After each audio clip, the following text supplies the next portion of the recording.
आज हम इस वीडियो में नगरीय भूगोल के विकास के कालक्रम के अंतर्गत पुनर्जागरण काल में भूगोल का विकास किस रूप में हो रहा था और उसमें क्या नए परिवर्तन हुए उसके बारे में चर्चा करेंगे। पुनर्जागरण काल जो आपका मध्यकाल है उसकी समाप्ति से लेकर और जो औद्योगिक क्रांति का काल रहा है उसको शामिल करते हुए ये 1800 ईस्वी तक का रहा, अर्थात 1500 ईस्वी के अंत से लेकर 1800 ईस्वी तक की जो अवधि है वो पुनर्जागरण काल में क्या करते हैं, शामिल करते हैं। ये है आधुनिक काल और जो मध्यकाल है उसके बीच का संक्रमण काल भी कहा जा सकता है इसको, क्योंकि मध्यकाल में जो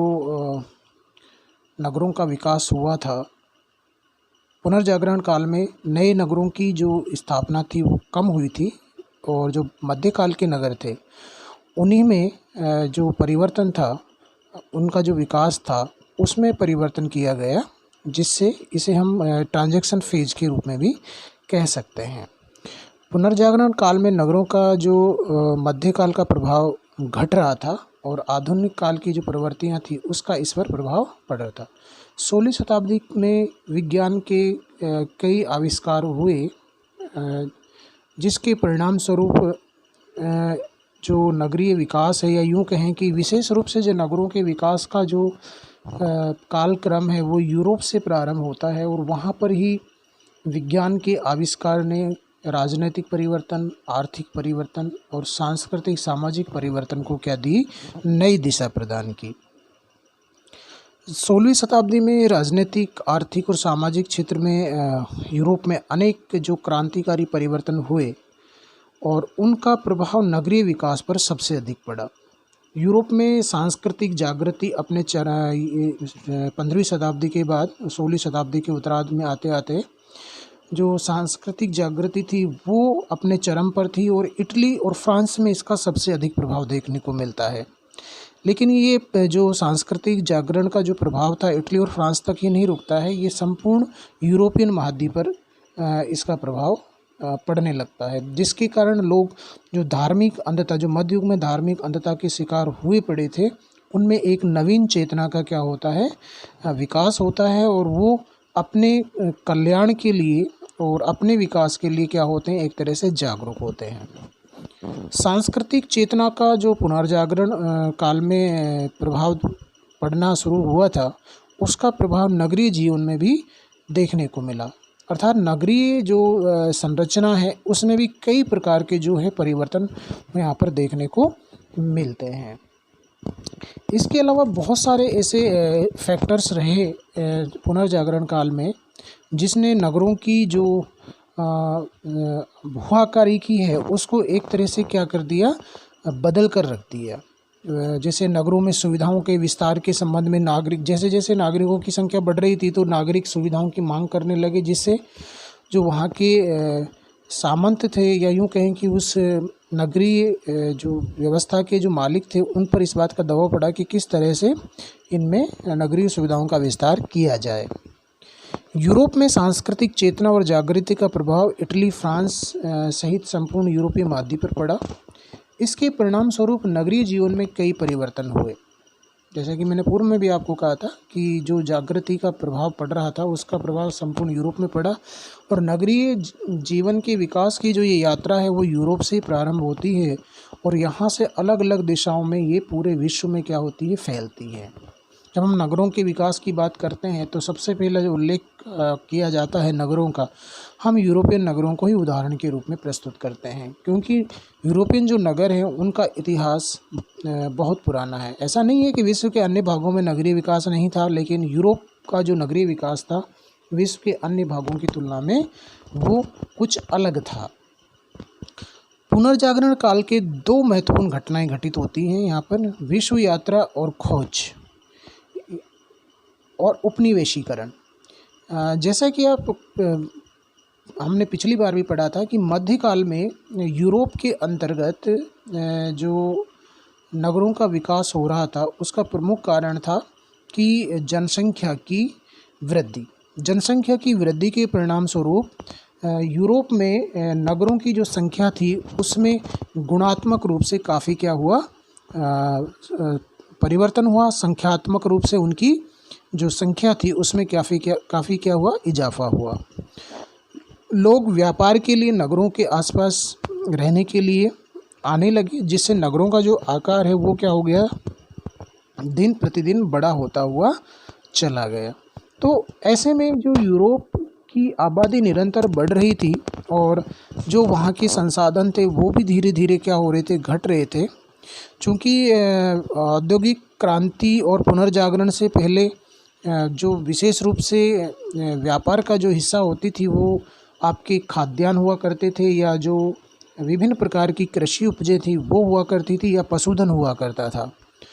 तो ऐसे में संख्या बढ़ने के कारण, जनसंख्या बढ़ने के कारण यूरोप में इन संसाधनों की कमी होने लगी, जिससे वहाँ के शासकों को लगा कि जनसंख्या के भरण पोषण और उचित देखभाल के लिए हमें नए क्षेत्रों की खोज करनी चाहिए। ऐसे में वहाँ के जो शासक हैं और जो यात्राओं में रुचि रखते थे, उन लोगों ने वहाँ के शासकों से मदद लेकर यूरोप से अलग अलग दिशाओं में जाकर नए क्षेत्रों की खोज को क्या किया, प्रारंभ किया। इसी क्रम में Columbus, Diaz, Vasco D gamma, Magellan, Francis Drake, James cook, ये ऐसे यात्री थे जिन्होंने समुद्र के अंदर नए क्षेत्रों की खोज के लिए हजारों किलोमीटर समुद्र में यात्रा करके विश्व को एक तरह से नए क्षेत्रों की क्या दी, सौगात दी। जैसे हम बात करें वास्को डी गामा, यूरोप से चलकर अफ्रीका का चक्कर लगाता हुआ भारत आता है, तो भारत के लिए एक नए जल मार्ग की उन्होंने क्या की, खोज की, जिससे कि यूरोप वासियों को आसानी से आना जाना हो सके। ऐसा नहीं था कि पहले यूरोप वासी भारत का रास्ता नहीं जानते लेकिन जो आपका मध्य पूर्व और जो पश्चिम एशिया का विशाल रेगिस्तान था उसको पार करने के लिए यूरोप वासियों की जो शारीरिक संरचना है वो इस बात की इजाज़त नहीं देती थी, क्योंकि गर्मी में वो लोग बदहाल हो जाया करते थे और उस लंबी यात्रा को वो एक तरह से सहन करने के लिए सक्षम नहीं होते थे। इसी क्रम में जब यूरोप वासियों ने समुद्री यात्राओं के द्वारा नए क्षेत्रों की खोज पूर्ण कर ली, तो उन्होंने अपने जो व्यापारिक जो प्रतिष्ठान थे उनको विश्व के अलग अलग भागों में ले जाकर क्या किया, एक तरह से स्थापित किया। व्यापारिक गतिविधियों के संचालन के लिए जैसा कि आप सभी जानते हैं कि एक व्यापारिक स्थल की आवश्यकता होती है। विभिन्न प्रकार के जो कार्य हैं उनको करने के लिए अधिवासियों की ज़रूरत होती है। तो ऐसे में उन्होंने विश्व के अलग अलग भागों में सर्वप्रथम व्यापार के उद्देश्य से अपने छोटे छोटे क्या बनाए, एक तरह से यूँ कहें कि बस्तियां बसाई, और उन बस्तियों ने कालांतर में जाकर एक बड़े नगर का क्या लिया, रूप लिया। जैसे हम भारत की बात करें तो उन्होंने भारत में जैसे सूरत को अपना क्या बनाया, एक तरह से एक प्रतिष्ठान बनाया, व्यापारिक केंद्र बनाया, और आज सूरत भारत का ही नहीं बल्कि विश्व का एक बड़ा नगर के रूप में उसको जाना जाता है, जो व्यापारिक दृष्टि से, आर्थिक दृष्टि से और नगरीय जनसंख्या की दृष्टि से नगरों में अपना एक महत्वपूर्ण क्या रखता है, स्थान रखता है। तो इस प्रकार यूरोप वासियों ने विश्व के अलग अलग भागों में जाकर इस तरह की अपनी बस्तियों की क्या की थी, स्थापना की थी, जिससे नगरीय विकास और नगरीकरण को क्या मिला, प्रोत्साहन मिला। पुनर्जागरण काल में जो नगर राज्यों की शासन व्यवस्था थी उसमें जो सामंत हुआ करते थे उनका अधिकार होता था, लेकिन पुनर्जागरण काल में जो नगरों का जो कार्य था अब वो आर्थिक और राजनीतिक गतिविधि का केंद्र बन गया था। शक्तिशाली राजतंत्रों की स्थापना के साथ ही शासकीय प्राथमिकताओं में परिवर्तन आ गया। साहसी यात्रियों द्वारा नवीन खोज क्षेत्रों की खोज के परिणाम स्वरूप नए जलमार्गों का विकास और गिल्ड के नियंत्रण से मुक्ति से व्यापार को नवीन दिशा मिली। गिल्ड, जैसा कि अपन ने पहले मध्य युग में भी पढ़ा था कि एक बाजार होता था जिसके अंतर्गत सभी जो आसपास के लोग थे वहाँ पर अपना व्यापार या लेन देन की क्रिया करते थे। बारूद के आविष्कार ने परंपरागत परकोटों की सुरक्षा व्यवस्था पर प्रश्न चिन्ह लगा दिया था, जो कि मध्ययुग में विशेष रूप से सबसे अधिक प्रभावी था। परकोटा नगर का एक प्रमुख हिस्सा हुआ करता था, लेकिन पुनर्जागरण काल में बारूद के आविष्कार ने जो परकोटा नगर की प्रमुख विशेषता हुआ करती, उसको एक तरह से क्या कर दिया, उसको बदलने के लिए मजबूर कर दिया कि इस तरह से इनका होना चाहिए। इसके अलावा नगरों में जनसंख्या दबाव बढ़ने के कारण जो नगर पहले क्षैतिज विस्तार हो रहा था, अब उनका जो है लंबवत विस्तार होने लगा। यानी कि जब आपके पास ज़मीन अधिक होती है तो आप बाहर की ओर क्या होते हैं, प्रसारित होते हैं। लेकिन जब आपका ज़मीन की कमी होने लगती है तो आप क्या करते हैं, जो आपका मकान है उसी के ऊपर 1 2 3 4 5 6 इस तरह की मंजिलों वाले मकान बनाना शुरू कर देते हैं। इसको हम कहते हैं नगरों का लंबवत विकास। जैसा कि आज वर्तमान जो आपके बड़े बड़े नगर हैं उनमें देख पा रहे होंगे कि कहीं 35, कहीं 40, कहीं 30, कहीं 20, कहीं 15, कहीं 13, कहीं 10 इस तरह की मंजिलों वाले भवन आपको दिखाई देते हैं। अट्टालिकाएँ, बड़े बड़े नगर जो हैं उनमें इस तरह की जो वर्टिकल बिल्डिंग्स हैं वो आपको नज़र आ जाएंगी। इसके अलावा जो पुनर्जागरण काल का सबसे महत्वपूर्ण जो विशेषता रही वो थी बारूक योजना, बारूक प्लान। ये नगरीय विकास के क्रम में एक महत्वपूर्ण योजना थी जो नगरों को एक नवीन दिशा प्रदान करता था।